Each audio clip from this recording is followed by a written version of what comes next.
ఆంధ్రప్రదేశ్ రాష్ట్రంలో అధికారంలోకి రాకముందు కూటమి పార్టీలు ఇచ్చిన హామీలు మొత్తం ఇస్తుండ్రట. ఒక్క ఆడోళ్లకు ప్రతి నెల 1500 ఇచ్చే పథకమే ఆగిందట. సూపర్ సిక్స్ పథకాలల్లా అదొక్కటే కూటమి సర్కార్ను కుమిలిపోయేటట్టు చేస్తున్నదట. అందుకోసం బాగా ఆలోచన చేస్తున్నారట. మెదడు మెత్తబడేటట్టు ఆలోచన చేస్తున్నారట. హాగో గదే ముచ్చట్ను ఏపీ వ్యవసాయ మంత్రి అచ్చెన్నాయుడు చెప్తున్నాడు. ఈనుండ్రి ఆంధ్ర అక్కలు. అన్ని చేసే ఒక్కటే మిగిలిపోతుంది, ఆడవాళ్ళకి నెలకి 1500. దాన్ని ఎందుకు ఆపిండ్రు సార్? ఆంధ్ర ఆడోళ్ళంతా ఎప్పుడు ఇస్తారా, ఎప్పుడు 1500 వస్తాయా అని ఎదురు చూస్తున్నారు. ఆలస్యం ఎందుకు, చేసేయండి. అది చెయ్యాలంటే ఆంధ్రాని అమ్మాలి, ఇంకా ఆలోచన చేస్తుంది. ఏ ఊకోండ్రి మంత్రి గారు, ఆంధ్రను అమ్మాల్సినంత అవసరం ఏమున్నది? అంత డబ్బు అవసరం ఉంది.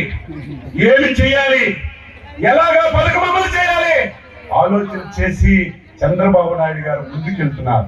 ఓర్ని, నెలకు 1500కి ఆంధ్రాని అమ్మాలే అంటున్నావు అంటే తెలంగాణలో కాంగ్రెస్ సర్కార్ ప్రతి నెల 2500 ఇస్తానన్నది. నువ్వు చెప్పిన దాన్ని బట్టి తెలంగాణను అమ్మినా పథకం అమలు చేసేటానికి పైసలు సరిపోవు కావచ్చు. ఆవు సారు, పథకం అమలు చేసేటానికి చంద్రబాబు ఆలోచన చేస్తున్నాడు అన్నారు కదా, ఎన్ని రోజులు చేస్తాడు? ఏడాది కాలం నుంచి ఆలోచన చేస్తున్నాడా?